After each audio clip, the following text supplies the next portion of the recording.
Kindly subscribe to YouTube channel and follow on Facebook page at Dr. Zabby's Talk Show. Gbogbo wa nílé lóko lẹ́yìn òdì mú kí wá pé akúbójú ọjọ́ ṣeré mú kí ẹ̀yin ya mú kí ẹ̀yin bàbá mú kí ẹ̀gbọ́n mú kí àbúrò èmi ọmọ yín olólùfẹ́ yín ààyè ọpẹ́ yọ ṣó yọ lọ́dọ̀ títí yín náà ní agbára lọ́wọ́ àṣẹ̀dá ayé ọpẹ́ a máa yọ fún wa lórí ọmọ lórí ìdáwọ́lé wa òun láyé ọpẹ́ òun ló máa fi máa yọ no going back òun làwọn wà ọ̀bọ̀ ìgbà wo ló máa jẹ́ èmi ò mọ̀ àkókò wo mi ò kúkú mọ̀ bọ́ kí ni mo mọ̀ pé dájúdájú wípé a máa bọ́ nínú oko ẹrú lọ́jọ́ kan. Èyí tá a gbé wá lọ́jọ́ títí òní awuyewuye tó ń lọ lọ́rọ̀ àwọn aráàlú òyìnbó òun máa ní ọ̀rọ̀ náà ti wá ń tìkì sí lójoojúmọ́. Sísà wa kan sọ ọ̀rọ̀ kan tí mo fẹ́ kéèmì àti yín ká jọ gbé ọ̀rọ̀ yẹn ká jọ gbé yẹ̀ wò. Bó kó tó di wípé mo máa lọ gbé ti sísà yìí wá màá kọ́kọ́ fẹ́ jẹ́ kí a gbọ́ ọ̀rọ̀ family issue yìí ní ìlú Nàìjíríà. Bẹ́ẹ̀ni, true life story. Tí a bá gbọ́ yẹn, ká ṣẹ̀ṣẹ̀ wá gbọ́ nǹkan tí sister wa yìí tí ó sọ ní ìlú òyìnbó tó lọ sí ibi tó ń kó àwọn ọkùnrin sí tó jẹ́ Áfríkà, tó wá láti Áfríkà tí obìnrin ti ṣe ní ṣùtà tóun lọ bẹ̀ tó jẹ́ eyewitness tó lọ síbẹ̀. Màá fẹ́ jẹ́ ká gbọ́ bó ẹ jẹ́ ká kọ́kọ́ gbọ́ ti nǹkan tó ṣẹlẹ̀ sí àwọn fámílì ní Nàìjíríà. Ẹ má jẹ́ kí n gbà wá lákòókò tó bá jẹ́ nígbà àkọ́kọ́ tẹ́ ẹ̀ ṣe máa darapọ̀ mọ́ wa lórí ìkànnì aláyọ̀ yìí èmi ọmọ yín náà ṣì ni olólùfẹ́ yín ayé ọpẹ́ yọ Dr. Zabby Talk Show.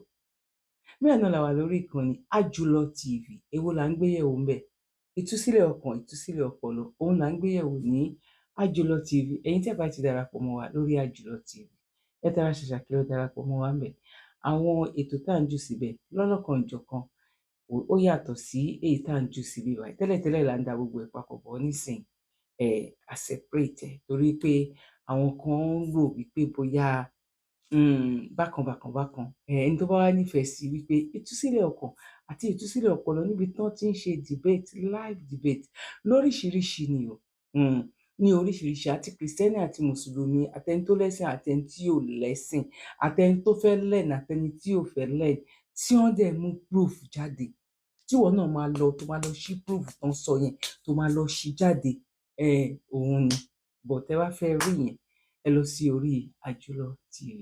Now ẹ jẹ́ ká lọ sí orí ètò ti ọjọ́ títí òní ẹ jẹ́ ń sáré lọ gbé fídíò náà wá ó lè gbà wá ní àkókò díẹ̀ ẹ sáré ṣe cup of tea àti cup of coffee. Let's go there. ṣe débẹ̀ ẹ lọ mo tẹ̀lé lọ sí Enugu State. ẹ fẹ́ lọ búra. bẹ́ẹ̀ ni sà. kí ló ṣẹlẹ̀. ọ̀rọ̀ ọkọ mi ni mo mú wá sà. ọ̀rọ̀ ọkọ yín. bẹ́ẹ̀ ni sà àtàwọn ẹbí ẹ̀. àtàwọn ẹbí wọn. bẹ́ẹ̀ ni sà. kí lorúkọ ọkọ yín. Èso Sunday Samson. Èso. Sunday Samson. ṣe ẹ̀dùgbẹ́tẹ̀ pèsè Èso Sunday Samson. kí ló ṣẹlẹ̀ láàrin yín. èmi àti ẹ̀ lájọ ní little misunderstanding nǹkan tó dẹ̀ pé nǹkan tó tá a lè resolve láàrin ara wa ni but mo wá rí i pé àǹtí ẹ̀ tóró ní àǹtí kan wòlíì ní Kérúbù church ní church ẹ̀ wà ní Aládé so right from time ni àǹtí yẹn ti máa ń control ẹ̀ but nítorí pé mi ò níbi lọ tó jẹ́ kí n máa manage ẹ̀ bẹ́ẹ̀. What's the meaning of that statement? mi ò ní somewhere else to go mo ti débi tí mo ti fẹ́ dúró sí so mi ní láti máa ṣí kiri ó yẹ kí n dúró tí pé I should just be kí n máa manage pẹ̀lú ẹ̀ lọ bẹ́ẹ̀. So 20 nǹkan tó ṣẹlẹ̀ ní 2016 la dé Ìbàdàn àǹtí ẹni pé ká relocate kúrò ní Ifẹ̀ láwà tẹ́lẹ̀ so wọ́n á ní pé ká move wá sí Ìbàdàn bíbáyìí torí iṣẹ́ tó ń ṣe so gbàtà wá dé Ìbàdàn 2017 so aṣáájọ ń gbé ọ̀dọ̀ wa kò jìnnà láti new garage làwọn ń gbé àǹtí ẹ̀ ń gbé ní odò ọ̀nà kékeré so mo wá sọ fún mo lẹ́yìn mi ò kí n lọ White Garment Church ní píngbà tá a wà ń fẹ́ Pentecostal Church ni mò ń lọ ló wá dà pé tí mi ò bá lọ sí church àǹtọ̀hún pé àlejò wà under same roof so to avoid problem lórí marriage mi mo adapt mo bẹ̀rẹ̀ sí ní lọ church yẹn so ó wá di wípé àǹtí ẹ̀ ní CCTV tó bá ń preach àwọn ọkọ̀ wà tó pé tó máa ń preach nǹkan tó ń ṣe ni but mi ò kí ń ṣe màkàn máa wò ní ìgbà tó máa sọ wá láwọn rí mi ní CCTV ìgbà táwọn preach èmi ń ṣe bákan so ọkọ mi ò dẹ̀ kí n gbé ló máa ń travel tó bá ti pè báyìí pé ìyàwó ẹ̀ ṣe báyìí o ó ti believe kò ní béèrè. as in nínú church àbí. nínú church ẹ̀. pé tó bá ń preach. tó máa ń preach pé èmi lè máa ní orí ọ̀rọ̀ kí n máa ṣe bákan pé mo máa ń react sọ̀rọ̀ táwọn bá ń sọ. wípé ẹ mọ̀ wò múlẹ̀ ṣé wọ́n sọ pé múlẹ̀. mi ì tiẹ̀ kì í sọ̀rọ̀ sà so problem yẹn mo wá sọ pé bóyá kí n má lọ church yẹn mọ́ tó bá jẹ́ sins ni jẹ́ máa lọ as time goes on àṣà manage ẹ̀ lọ bẹ́ẹ̀ so tó ṣe wá di 2018 ọkọ mi wá ní pé wáyé mi tó bá tiẹ̀ fẹ́ lo mọ́tò irú mọ́tò olówó ẹ̀ láti lò mo wá ní mo like Matrix or Pontiac vibe ló wá lókè. Pontiac vibe ẹ bá kọ́ ògbó mọ́tò rà gidi gbòòrò. so ó ṣáà di 2018 yẹn ló wá ní mo fẹ́ ra mọ́tò fún ẹ pé but ẹ̀yin obìnrin lè má mọ value ẹ̀ that I need to give him some money to add with the money tó fẹ́ bá mi ra mọ́tò pé màá lè máa handle with care mo wá lókè pé mo ti fẹ́ gbowó kan cooperative pé 750 màá fún ẹ ní 700 èmi náà lè lo 50 yẹn ló wá lókè mo ṣáà fún lówó yẹn mistake tí wọ́n ṣe lè yẹ kí n ṣe transfer but mi ò believe pé a lè jà tó ṣe wá dé àbúrò mi mo kàn sọ fún John ẹni tí mo jù lọ pé iye báyìí mo fún dádì máa fẹ́ bá mi get mọ́tò bọ̀ má ṣe bí ipò mọ́ ni má sọ fún yẹn ó ṣáà get mọ́tò yẹn ìgbà tá a pa wà ní church àǹtí ẹ̀ ló pè mí pé kí n gbégbá ọpẹ́ Ọlọ́run ṣoore fún mi mi mọ nǹkan tó ní kí n gbégbá ọpẹ́ lérò mo ṣáà gbégbá ọpẹ́ àǹtí ẹ̀ was like pé Ọlọ́run ṣe fún tó ń gbégbá ọpẹ́ kò pẹ́ ẹ̀ ni wọ́n drive mọ́tò yẹn dé ló ṣe ní this is the key to that car pé car mi ni I was like wọ́n ṣe o. Matrix wọn padà rà bí Pontiac vibe ash colour. ash colour yes kò ṣe tiwa kò sí ash nínú colour ọ̀tọ̀ọ̀tọ̀.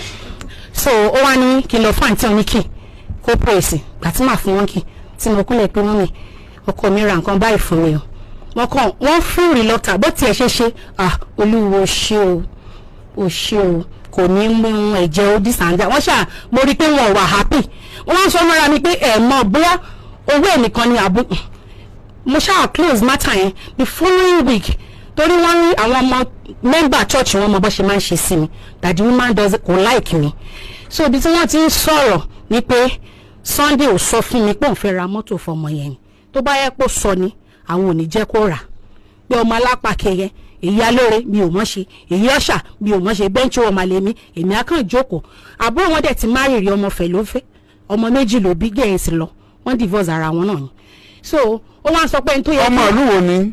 Ebonyi state lè ní. ọmọ ìlú wo làwọn. Enugu state. okay. so ó wá ní lady yẹn pa lóore ni ó lẹ́bùn ẹ̀mí ó máa ń jíṣẹ́ ní church òun bóun ká ló ní sùúrù ni òun ni Sunday bá ra mọ́tò fún ó kàn lè ra mọ́tò fèmí mi wà believe torí wọ́n máa ń sọ fún mi bọ́ mi ìfẹ́ gbọ́ wọ́n ní lady yẹn ọmọ church wọn náà ni òun ló wá play fún mi shop I was crying pé mi ìmọ̀ nǹkan tí mo ṣe fún mọ́mì mo ti try best mi kàn like mi tí máa ra aṣọ fún wọn wá ní mo ṣògùn sí mo fẹ́ pa wọn then I stop gbogbo nǹkan tí máa ń ṣe fún wọn yẹn so kí ló wá ṣẹlẹ̀ ìgbà tó wá di along the line ọkọ mi wá ní kí mo lo mọ́tò yẹn fún èyí ẹ̀ wọ́n wá ní kí n ta mọ́tò yẹn èmi mo drive mọ́tò yẹn lọ sífẹ̀ fún dílà kan tí mo mọ̀ kó bá wa ta and that mọ́tò orúkọ mi náà fi rà so ìgbà táwọn máa wá ra torí mọ́tò méjì ṣì wà ńlẹ̀ ó wá fún mi mọ́zù pé kí n máa lo mọ́zù yẹn mo wá lókè change this name to my name ló wá ní ṣèbí surname kan làjọ ń jẹ́ kọ́tọ́kùnyàn bá ní ìyàwó náà ló ní accepted mi dá láàmú pé kó change ẹ̀sùn orúkọ mi so bó ṣe wá di 2019 ó wá níyà wife mi ṣé mo rántí gbà tí òun fún mi lóyún gbà yẹn because at that time mọ́mí mi ò fẹ́ kí n fẹ́ mo wá ní I love you and you love me too the only thing you can do ni kó fún mi lóyún mọ́mí sì yàn lé ní kí n ṣẹ́yún so bí mo wá ṣe rí pé mo ti lóyún wọ́n wá ní wọ́ àwọn òní aṣáṣe normal introduction lọ ló wá ní òun fẹ́ rántí nǹkan tí bí mọ́mí ṣe ń bínú gbà yẹn. ẹ ti ń wojú mọ́gàdí dùbí pójú ẹ̀ lẹ́tí kàtẹ́ ń sọ mọ́gàdí bọ́ọ̀dì. ní pé òun fẹ́ ṣe wedding aṣáàmù date wedding December 7 so bá ṣe wedding yẹn bá ṣe wedding yẹn ká tó ṣe mo ní ọ̀dọ̀ téèyàn bá ṣàfẹ́ ṣe wedding ọ̀dọ̀ parent ẹ̀ lèèyàn ti máa ṣe ló wá ní rárá o pé ọ̀dọ̀ àǹtí ọ̀hún láti máa ṣe wedding church àǹtí ọ̀hún mo wá ní àdé mi pé mi tí ì bímọ fún ẹ ọ̀sáìdì mọ́mì mi church wọn láti máa ṣe wedding why don't you insist pé church àǹtí ẹ ó ní àǹtí máa bínú tá a bá lọ ṣe wedding bò mí Àbọ̀dọ̀ obìnrin náà ti máa ṣe wedding now. Church obìnrin náà ti máa ṣe. Church mo àǹtí ẹ̀ yẹn ni láti ṣe wedding torí mọ̀ mi ní kí n feel ẹgbẹ́ nítorí pé mo ti bí ọmọ méjì fún pé tó yẹ kí mo ṣì wà single mi ti bímọ kó tí n bá sọ fún ló máa ṣe. Okay, ẹ̀yin ọmọ méjì lẹ ṣe wedding. After ọmọ méjì. Ọmọ yín gan ni ó ṣe. First born mi ló ṣe ọmọ kan. Okay, ọkùnrin ni. Ó yẹ kí obìnrin rẹ bí tẹ̀lé àbí. Ọkùnrin náà ni. Kálẹ̀ bóbìnrin náà ṣe best lady o. So ọmọ yín obìnrin náà yóò ṣe best lady. mi ò tí bí after wedding ni mo bí. Lẹ́sìn ó bí obìnrin yẹn. Yes. Òun dúró de kí wedding wáyé ní tiẹ̀ ni. A ṣàṣe wedding yẹn ó wá tó time tó máa sign certificate ó wá nítorí Ifẹ̀ láti ṣe church wedding tradition Ifẹ̀ láti lọ ṣe ìyẹn ibẹ̀ ni reception wa nífẹ̀ mo wá ní stress yìí ti máa pọ̀ ọjọ́ níṣẹ́ mo fẹ́ gbé mọ́tò sílẹ̀ ó wá tóbi tó ti máa mark register àbí tó ti máa fill certificate ló wá ní time ti lọ àǹtí sọ pé time ti lọ later àmọ́ máa sign certificate. mo ní dádì mà even ní fídíò wedding yẹn à ń gbẹnu síra wa létí nǹkan tó àjọ ń bára wa sọ nìyẹn pé mọ́mù mi àtẹni tó kù fún mi bàbá ti sọ pé ṣé wọ́n ní sign ni ìwọ ni ti máa ń sọ fẹ́ pé illiterate yẹn wà ló kàwé ṣé ìwọ mọ̀ pé a lè fill certificate at any time mo ní so mo dẹ̀ sọ mẹ́kẹ́ mo fẹ́ ṣe court onírẹ́rà pé ká ṣe ti church àǹtí àwọn la tún ṣe yìí ẹ ò tún fill certificate wọ́n ṣàṣorí ọ̀fẹ́ wọ́n ká lukú lọ everybody bẹ̀rẹ̀ sí ní lọ sí reception. orí ọ̀fẹ́ sáà. àṣà lọ sí wọ́n ṣàṣorí ọ̀fẹ́. wọ́n ṣàṣorí ọ̀fẹ́ bá ṣe lọ fún reception yẹn after that wedding mo bí ọmọ baby girl mi yẹn gẹ́rẹ́ ti wà ní 7 months ní problem ti bẹ̀rẹ̀ sí ní bẹ̀rẹ̀ tó le gan mo wá rò pé àkí ló ṣe kò dẹ̀ gbélé bó ṣe lọ sá Òwèrè nìyẹn àbúrò ẹ̀kọ́ dẹ̀ ń gbélé wa ó máa ń ṣe bí old man ó máa ń fi tábà so tó bá dẹ̀ ti fi tábà tán gbogbo nílé ó ti ṣe kan rí tó yẹ pé ṣe ló kaṣọ àbúrò mi ló fi nu mú àbúrò mi wá kà pé bro Friday nǹkan tẹ̀dẹ̀ ń ṣe kò wá òkè oníkan má bínú pé ìkíní yẹn ti fẹ́ jábọ́ ní ìmú ni tí máa ń complain fọkọ mi ọkọ mi ní má bínú ìsọ̀hún lọ́ra àwọn family tó máa sáǹsìn á nítorí pé òun ò rí jájẹ òun ẹnìkan rí jájẹ náà ṣe ń ṣe bẹ́ẹ̀ fún un bó ṣe pọkọ mi nìyẹn á máa report mi tí n bá ṣe jollof rice dání jollof rice ló ṣe aṣa different things ìgbà tí ọkọ mi máa dé ó ní nǹkan tó mú mi tí mo fi ń wà rádaràda yẹn á jẹ́ pé mo ní àlè nìyẹn mo ní àlè bíi ti báwọ̀ ṣe bóun tẹ̀ ti rí lórí fóònù mi òun click lórí DP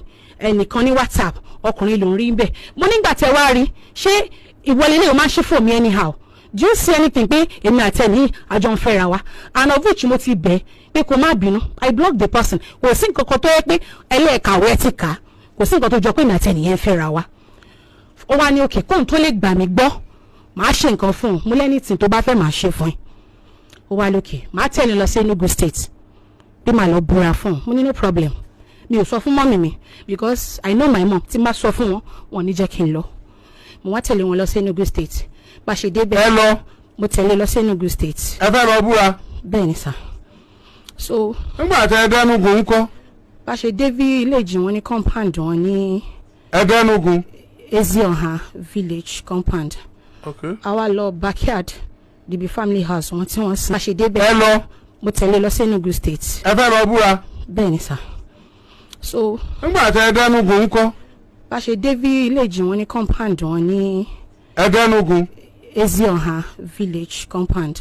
okay. àwa lọ backyard dìbí family house wọn tí wọ́n sin parent wọn sí. ó wá ní grave ẹ̀gbọ́n dáàdì lélẹ̀ grave dáàdì lélẹ̀ grave mọ́mì lélẹ̀ ní pé kí n bọ́ sórí grave dáàdì ẹ̀ ní pé kí n búra. mo ń bọ̀ lórí grave.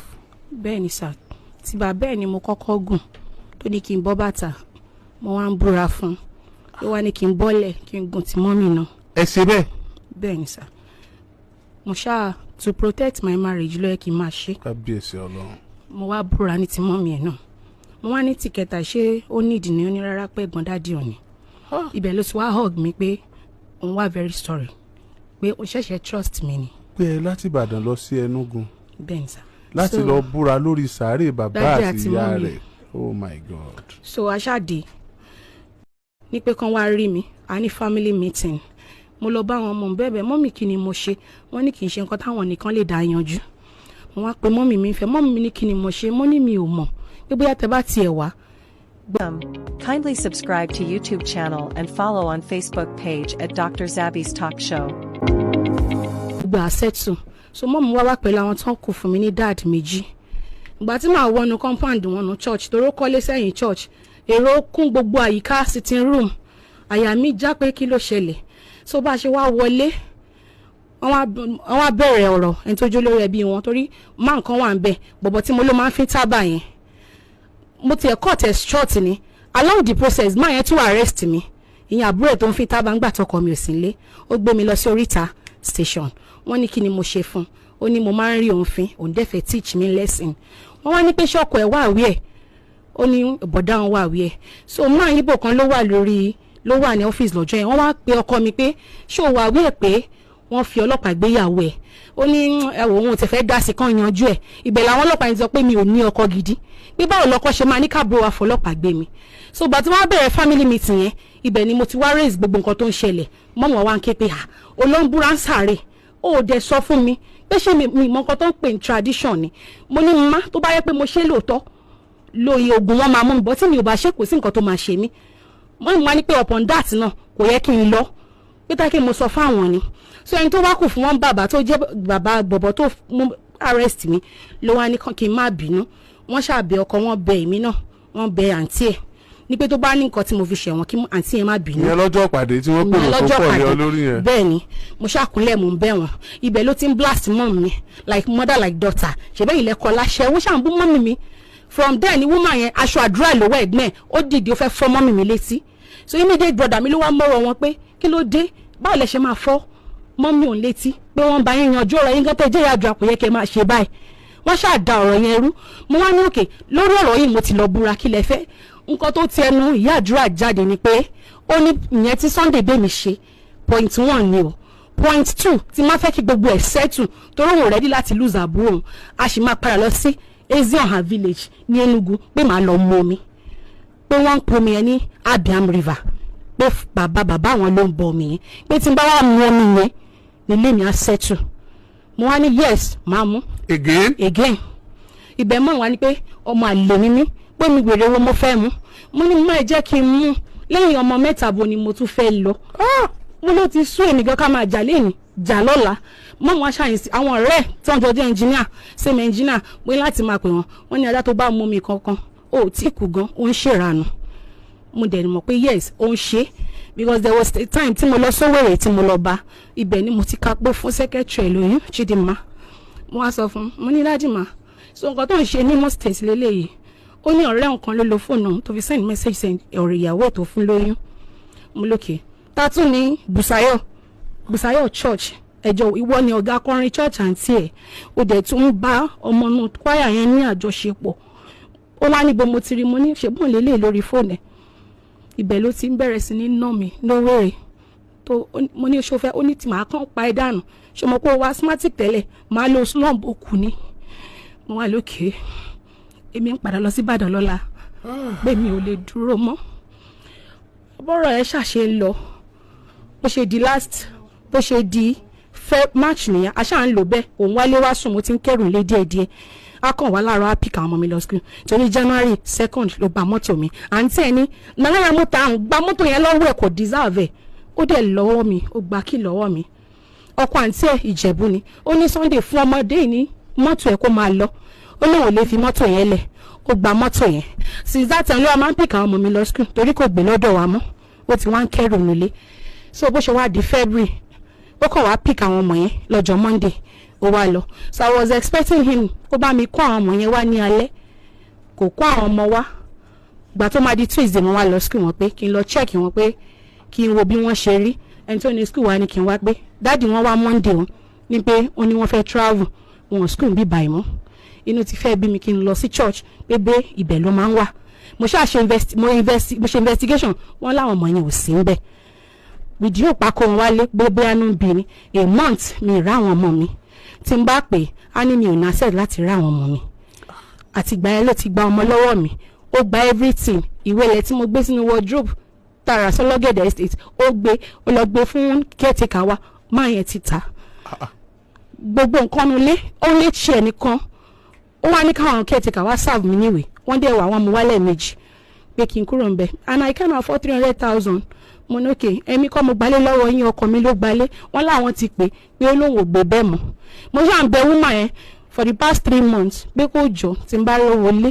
màá san tí mi ò bá dẹ̀ ní agbára ẹ̀ màá kó jáde bọ̀ ibẹ̀ náà mo ṣì wà mi ò tí kúrò so àwọn ọmọ mi tó gbà yẹn everything gbogbo nǹkan mọ́tò ìwé ilẹ̀ gbogbo ẹ̀ ló ti gbà ní ọwọ́ mi. ó ti naked ẹ̀. You understand that statement? Yes sir. ó ti já ẹ sí hòhò. Bẹ́ẹ̀ni sir. àwọn ọmọ tó tún torí wọn lọ búra náà ó tún ti gbà wọn lọ́wọ́. ó gba ọmọ lọ́wọ́ mi ì ráwọn ọmọ yẹn February ni mo ráwọn ọmọ yẹn last. èyí lòun wọn sọyọ kọlọhún wá fún ṣe ṣèyí lòun wọn sọyọ kọlọhún wá fún ṣe ìlérí ọ̀dà. lò náà kan tiẹ̀. Bẹ́ẹ̀ni sir. látọ̀dọ̀ ta ni. ẹ̀gbọ́n yẹn náà ni wòlíì yẹn. ipò wo lọ wà báyìí gan wọ́n ní ogun òtún wọn lóòtún wà òkè báyìí. mi ò wá òkè sir. nítorí o ti wá ráwọn ọmọ rẹ kàn yín. February mo ti rí wọn last. February ló ti rí wọn níbo ló trace wọn dé pé wọ́n kó ọmọ lọ. ẹ̀gbọ́n ẹ̀ kan wà lẹ́kọ̀ọ́ ní kọ̀tún torí mo ti lọ sí church mo ń rí mi o mo kàn máa lọ mo dẹ̀ ti pe àwọn ará àdúgbò ibẹ̀ tán nífẹ̀ẹ́ mi most of them máa ń pè mí ní pé àwọn ọmọ mi ò sí ń bẹ̀. pé wọ́n sí church. pé wọ́n sí church tí wọ́n wá ní ọ̀dọ̀ ẹ̀gbọ́n ẹ̀ kan tó wà lẹ́kọ̀ọ́ ibẹ̀ ló kó ọmọ yẹn lọ ibẹ̀ ni wọ́n wà. ọ̀dọ̀ ẹ̀gbọ́n ẹ̀ kan tó wà lẹ́kọ̀ọ́ ló kó ọmọ lọ. ní kọ̀tún bẹ́ẹ̀ ni sà. kò sọmọ lọ́dọ̀ rẹ̀ kò sí lọ́dọ̀ tiẹ̀ náà. bẹ́ẹ̀ ni sà. irúfẹ́ ìyà jẹ́ níbo nìyẹn. now wíwá bí rẹ̀ ń sìn ṣé káàbọ̀ bẹ́ẹ̀ bí wedding yẹn bẹ́ẹ̀ sì padà dọ́kọ àti ìyàwó ni àbí ọmọ ló fẹ́ gbà àbí kí ló fẹ́. méjèèjì náà ni mo fẹ́ sà. o sì nífẹ̀ẹ́ ọkọ rẹ̀. bẹ́ẹ̀ ni sà. pẹ̀lú ọ̀rọ̀ tó ń sọ yóò dàbí pé ẹ̀gbọ́n ọkọ rẹ̀ ló fura sí. ó ní àwọn ọmọ ìjọgán mọ̀ torí àwọn ìgbìmọ̀ mi kan lè máa dárúkọ wọn ní àwọn àgbàlagbà church most of them wá ń bá mi tí wọ́n ní pé àwọn ò lè sọ̀rọ̀. ẹ fẹ́ wá bí? ẹ lè sọ báyìí. mo ti sọ fún wọn ó ti fẹ́ lómi bó táwọn èèyàn náà ó mú lédì yẹn wá. òun ló dẹ̀ gbé mọ́tò mi fún torí mo rí wọn lórí ìta. mọ́tò tó gbà lọ́wọ́ ẹ̀. ó gbé fún gẹ́ọ̀ yẹn. ó gbé fóbìnrin mi. bẹ́ẹ̀ ni sà. ọmọ rẹ tíwọ náà bí tó bí fúnra rẹ ó kó fóbìnrin mi tó fẹ́. bẹ́ẹ̀ ni sà. síbẹ̀ náà o sì nífẹ̀ẹ́ ọkọ rẹ̀. bẹ́ẹ̀ ni sà. o sì fẹ́ padà fẹ́. bẹ́ẹ̀ o mind kó fi wọ́ bì kan kó fi ìyàwó yẹn náà bì kan. bẹ́ẹ̀ ni sà. ó mà ṣe o. ó mà ṣe o. nígbà tó jẹ́ pé a fẹ́ plead a sì fẹ́ bẹ̀ àbí ìrànlọ́wọ́ tó bá lè ṣe fún wa láti fẹ́ ọ padà tó bá ní kó mú kan nu ọmọ nù kó fẹ́ ọ padà báyìí wo ló mú kó fẹ́ ọ padà yẹn. àwọn ọmọ mi lè fa àwọn ọmọ mi sílẹ̀ sà. as you know the two options tó fẹ́ ká filẹ̀ yẹn ìwo ló máa kọ́kọ́ múnú méjèèjì. àwọn ọmọ mi. obìnrin máa nífẹ̀ẹ́ ọkọ rẹ̀ ó mà ṣe o. kí ló kórúkọ ọkọ rẹ̀ lẹ́ẹ̀kan sí. Eso Sunday Samson. Eso Sunday Samson. ọmọ ìlú Enugu State ni ìwọ. Ebonyi State. sọ́dọ̀ yín náà lẹ ti pàdé àbíbí. Ifẹ̀ lẹ ti pàdé. ó mà ṣe o. bó la ṣe lè rí wòlíì yẹn wọ́n ní wọ́n yọjú ńgbà tí wọ́n pè wọ́n jẹ́. wọ́n wá lẹ́ẹ̀kan àtìgbà tán dẹ̀ sí ń pè wọ́n kò wá mọ́. ẹ pè wọ́n ẹ bá pè wọ́n ẹ̀yin lẹ mọ̀ wọ́n. Gloria Ọlátúnjí lórúkọ ẹ̀ ó ní Kérúbù Church ní Aládé Street ní Odò Ọ̀nà Kékeré. ìyá àdúrà Ọlátúnjí náà máa ń pè.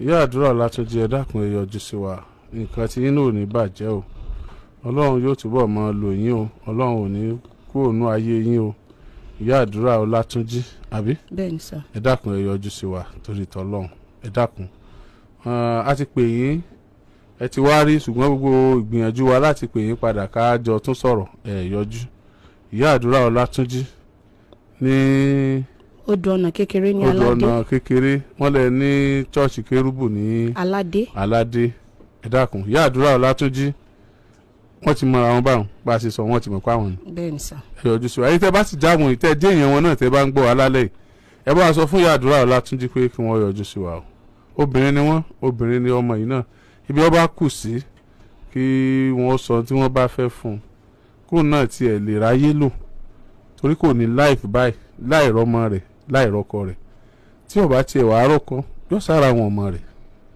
àbí ìyá àdúrà Ọlátúnjí ẹ dákun ẹ yọjú sí wa táyé bá ń tojú àgbà bàjẹ́ Yorùbá ní àìmọ̀ wá wù wọ́n ni ìyá àdúrà Ọlátúnjí. ó rò pé gbogbo wa láti rí nǹkan tí ó ṣẹlẹ̀ ní ìlú Nàìjíríà pẹ̀lú tí wọ́n gbé wá sọ́dọ̀ Dr. Oríyọmí Hamzat.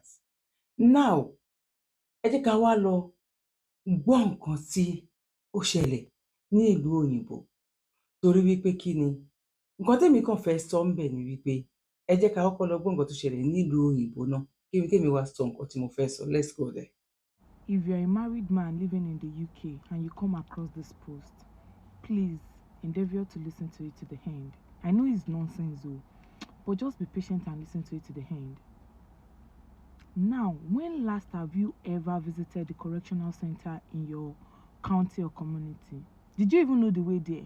No, Abby. Maybe as a man in this UK, it's high time.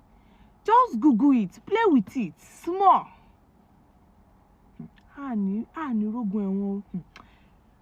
It's not only woolish and Peckham, ni black pọ̀ sí jù o. Ta ló ti dẹ́gbà ẹ̀wọ̀n lọ́wọ́ báwọn black ṣe wà ń bẹ̀? Wọ́n pọ̀ jù. But the sad part of it is that 90% of them ní ọgbà ẹ̀wọ̀n yẹn obìnrin ìyàwó ilé wọn ló gbé wọn débẹ̀. Èyí tó yìnbó gbé débẹ̀ bóyá 10%. Èyí tí ìyàwó ilé wọn ní obìnrin gbé débẹ̀ ló pọ̀ jù. Ẹni táwa lọ wò ń bẹ́ẹ̀ sí ìyàwó ilé ẹ̀ ló gbé débẹ̀. Ìyàwó ilé ẹ̀ tó fẹ́ sílé tó bímọ méjì ló gbé débẹ̀. Àwọn family ò tún wá help, àwọn family bọ̀bọ̀ yẹn ò help, bó ṣe ń send voice note, threat, àwọn ọlọ́pàá ń collate everything and the man is just truthful. Ṣé o rí ìwọ ọkọ ìyàwó tó wà ní UK yìí? Maybe before you exercise that your Nigerian manpower, bí a kò kọ́kọ́ visit ibẹ̀ yẹn náà, o ò ní ìdí nǹkan tó pọ̀. One means of identification and your proof of address. O ò ní ìdí nǹkan tó pọ̀ rárá.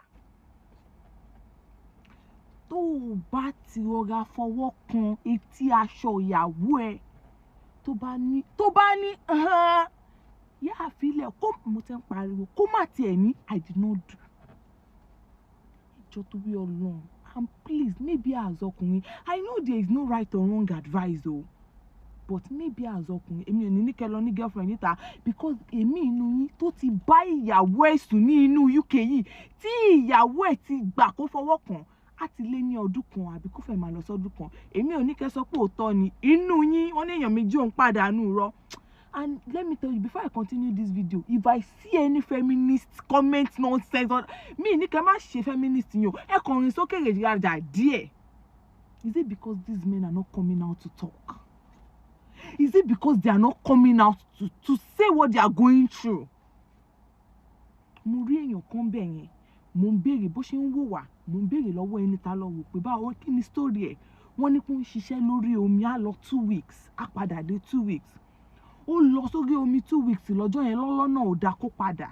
Ló padà after the 15th day, I don't know, maybe to get to that place or no, I don't know what happened, but it was after the 3rd day or 50th day. Lóde yàwó ó bá obìnrin ló ọkùnrin èmi lórí matrimonial bed ẹ̀. Anga yẹn ló fi na bọ̀bọ̀ yẹn pa. Ó dẹ̀ nà ìyàwó ẹ̀ náà, kò ṣe pé bọ̀bọ̀ yẹn kú ò bọ̀ ó nà wọ́n ṣì mọ̀. Now let me tell you something. Ẹni tó báyàn tó ń báyàwó òun sùn lórí bed, it only takes the grace of God kọkùnrin tó má lè gbé ọwọ́ sókè, and that is why as a man you need to be very disciplined and let go of all that Nigerian ego. As a man, ẹjọ́ nítorí Ọlọ́run, and maybe bẹ́ẹ̀ ṣe ń ṣe loving dove yẹn tẹ́ ń pa gbogbo owó yẹn tẹ́ ń ṣe loving dove yẹn tẹ́ bí ọkẹrọra máa ṣe kínkínní sẹ́yìn kó jẹ́ pàárín wọ àtọlọ́run nìkan. Ó ń bọ̀ àwọn ládẹ́ẹ̀dẹ́ o. See, I wish these men can come out and talk. Just man. Ṣe dá o. Now ẹ ti rí ètò ṣẹlẹ̀ ní ìlú òyìnbó. Nǹkan tẹ́mi wá fẹ́ sọ ń bẹ̀ ni wípé mentality Nàìjíríà gbogbo wa pátápátá ló bá wí, gbogbo wa pátápátá ló bá jà. 99% wa nígbà tá a débi tá di nǹkan tó di pé ilẹ̀kùn tó ń ṣí sínú tó ń ṣí síta, tá a kọ́ ẹ̀kọ́ mẹ́kọ̀ọ́, tá a rí ìrírí mọ́ ìrírí, òun ni ọ̀pọ̀lọpọ̀ wa bẹ̀rẹ̀ sí ní súnrakì, la bẹ̀rẹ̀ sí ní change, la bẹ̀rẹ̀ sí ní adjust. Ẹ wo fídíò tá a kọ́kọ́ wò lákòókò yẹn, ẹ wo issue tó ń ṣẹlẹ̀ ń bẹ̀ yẹn. Ṣé ẹ rò wípé tó bá jẹ́ wípé ọmọbìnrin yẹn àtọkọ ẹ̀ at that moment wọ́n padà rí visa, wọ́n wá padà wá sílùú òyìnbó ní moment gbogbo ẹ̀ tó ń gbóná tó ń yọrùkú yẹn, kí ìyàwó yẹn àtọkọ yẹn kan wá débi, kí ẹ̀gbọ́n ẹ̀ yẹn náà ó sì wá ìdúró lórí wípé òun fẹ́ máa control. Gbogbo wa la mọ̀ wípé irú ẹ̀ wà rẹpẹtẹ. Tó bá kó fámìlì 5 sílẹ̀ ní ilẹ̀ Yorùbá, pẹ̀lú ilẹ̀ Ìgbò náà, wàá rí 4 nínú ẹ̀ wípé irú ẹ̀ ni. Níṣe la ti sọ di cream tó jẹ́ pé òun la fi ń para, òun la fi ń wọ ara. Ìyẹn ló fi jẹ́ pé tá bá wá dé ìlú bòmíì, ó máa wá dàbí pé ìgbà tó dé bí ó pọlọ́pàá fọ́kọ ẹ̀, ó ṣe kinní kan, ó lé ọkọ ẹ̀ bọ́ta, ilé tó jẹ́ pé òun ni ọkọ ẹ̀ ti ń sanwó. Gbogbo àwọn bla bla bla bla yẹn ó máa wá máa ṣẹlẹ̀. Kò yé yín sìn. Títorí ẹ̀, èmi ò mójú tẹ̀yin fi wo lọ́dọ̀ titi yín o. But wọ́n ní ẹni tí ò bá lè tọ́ ọmọ ọ̀sìn kó má bí, ẹni tí ò bá lè fẹ́ yàwó ọ̀sìn kó má fẹ́. Ṣé dẹ̀ wá rí wípé irú nǹkan tó ń ṣẹlẹ̀ nílùú òyìnbó yìí, òfin tó ń ṣẹlẹ̀ nílùú òyìnbó à lè fi gbé òfin tá à ń gbé bọ̀ láti Nàìjíríà. À lè fi gbé òfin tá à ń gbé bọ̀ láti Nàìjíríà. Ẹ jẹ́ kí a lọ gbọ́ nǹkan tí èyí tó ń gbé wá sọ́dọ̀ brother Oríyọmí Hamzat. Ó ti pẹ́ o, gbogbo wa láti gbọ́ o. Bó tó bá jẹ́ ìlú òyìnbó ló ti ṣẹlẹ̀, I'm pretty sure wípé Oríyọmí Hamzat gan, àwọn gan máa lọ gbẹ́nu sí speaker, wọ́n máa lọ fojú ba ilé ẹjọ́. Torí ìyá yẹn gan, ó ní right láti sue wọn. Ìyẹn la máa fi mọ̀ wípé ó ṣe ń ṣe ní kinní kan, èèwọ̀ bòmíì ni, èèwọ̀ bòmíì ni. Tá bá máa ní ká wò lójútó àti òdodo, according to nǹkan tọ́mọbìnrin tó rò sílẹ̀, ìyá ẹ̀gbọ́n gangan òun ló ń bully marriage yẹn. Ó dẹ̀ pọ̀ bẹ́ẹ̀, ó ṣẹlẹ̀ bẹ́ẹ̀ nílùú ibi tá ti wá. Àìmọye èèyàn tó jẹ́ wípé nígbà tí mò ń treat ọ̀rọ̀ marriage and relationship affair lórí ayélujára yìí bíi 6-7 years ago, tó jẹ́ pé àwọn èèyàn máa pè mí, mo máa ń ṣe program ẹ̀ fún àwọn tó bá mọ̀ mí. Marriage and relationship affairs ó ní mò ń ṣe tẹ́lẹ̀tẹ́lẹ̀ kó tó di pé mo yà sí ọ̀rọ̀ tí mo tún ṣe another program sí. Kò yé yín sìn. Oríṣiríṣi lèèyàn ń gbọ́, téèyàn máa gbọ́ lẹ́nu ọkọ, téèyàn máa gbọ́ lẹ́nu ìyàwó. Irú ẹjọ́ tí Dr. Oríyọmí Hamzat tó ń dá nínú èyí tí mo fẹ́ gbé wá fún yín yìí ń sìn, tó bá jẹ́ ìlú òyìnbó ni, Oríyọmí Hamzat fúnra wọn máa lọ gbẹ́nu sí speaker. Torí pé irú ìyá yẹn gan, àwọn gan ò ní ṣe bẹ́ẹ̀ ni. Òfin kinní kan èèwọ̀ bòmíì ní wọ́gùn ò ní try ẹ̀. You have bitter heart. Ẹ̀mí yín ò dáa. Ẹ burú gan o. Bóyá ẹ mọ̀ pé kùnjọ́ kan sá. Ẹ wùwà dáadáa o. Mo sì wọ́n ọmọlúwàbí lára yín ń sì rí. Kẹ́ wá dàgbà tó báyìí, kẹ́ tún mọ̀ níbẹ̀rù Ọlọ́run bí ṣe wulẹ̀ ọmọ. Mo ń bi yín pé ṣé ẹ lè yá bàbá yìí ní yàrá kan sùn. Ìní kẹ́ ẹ bùn o. Kó mọ́ sùn ta mọ́. Ẹ ń tẹ́wọ́ pé òun nìkan lẹ bímọ fún láyé yín, ẹ bímọ fọkùnrin méjì. Ẹ sì lẹ́ẹ̀ lè yá sùn. Owó ògùn yín, wàhálà yín tẹ́ ẹ ṣe, ìgbàdógóje, èrò ọ̀wájà, so kọ́ mọ́ sùn ta kọ́ lọ kú síta. Sẹ́nu lè tèmi ní ó kù sí. Àwọn ọmọ yìí wo ni ẹ jẹ́ gbọ́ràn bí. Ẹ pe àwọn ọmọ. Pé ẹ máa dé pèlè. Àwọn ọmọ lọ fẹ́ ń gbà tó fẹ́ yín. Ṣé báwọn ọmọ wáyé tí wọ́n ní? Ṣé bí àwọn náà káwọ obìnrin kiri. Ọkọ̀ kinu, ìran ọkùnrin ní kókì. Ìran ọkùnrin ní kókì tẹ́ bá wo story dáadáa bàbá tó bẹ́ẹ̀ yín náà kò kiri. Kò dáná tẹ́lómi ọ̀darí. Calm down mama, calm down, you are heartless. You don't have fear of God no matter how small. What are you telling me? Mama, we are going to evacuate you from that house. I'm telling you something today. You will see other side of Oríyọmí Hamzat. Listen and listen well. I don't care. Ṣé gbogbo àwọn tẹ́ ẹ náà bá yín dà? Gbogbo ẹlẹ́ náà ti kú. ẹ máa gbọ́ ẹ máa gbọ́ ẹ máa gbọ́ ẹ máa gbọ́ ẹ máa gbọ́ ìwé ọwọ́ mi mò ń lò lọ́wọ́ ìsìn ní fún yín bẹ́ẹ̀ ń forí sílẹ̀ tẹ́ná ṣẹ̀ sókè I will not give it to you mama nínú ẹjọ́ tẹ̀ ń rò látẹ̀ kan ẹ ti dáko èèyàn 4 tí ò kéré tó yẹ pé wọ́n ní ẹ̀ka ń tà pẹ̀lú yín tẹ́ ti kú èmi Oríyọmí Òkìkí èmi kì yóò kú kíkú kan bí ò ṣe yíyè mi ò tiẹ̀ mo tiẹ̀ ń bá yín jà lọ́wọ́ mo ń bínú sí yín lọ́wọ́. o ò lè try ẹ irú ẹjọ́ tó ń dá fún ìyá yẹn mo ṣe yín sọ̀tẹ̀ tó ń blast ẹ yẹn. ṣebí irú yẹn ṣe báwọn ń gba ọmọ ṣèbọn ṣe ṣèbọn máa ń ṣe charity ṣèbọn máa ń gba àwọn ọmọ aláìní sílé wáyé tó ń gbárù bàbá yẹn náà sílé. àwọn obìnrin nǹkan tóbìnrin go through àtọkùnrin náà ọkùnrin àtobìnrin náà níbọn nǹkan tóbìnrin go through nínú àwọn márèèjì kan díẹ̀ nínú fámìlì ìyàwó ló máa ń búlì ọkọ bọ̀ èyí tó pọ̀ jù níbi tá a ti wá fámìlì ọkọ ló máa ń búlì ìyàwó jù. náà mi ìmójú tẹ fi wo mi mọ bóyá rí lọ́dọ̀ títí yín o bó bá ṣe rí lọ́dọ̀ títí ẹ jẹ́ ká pàdé ní comment section.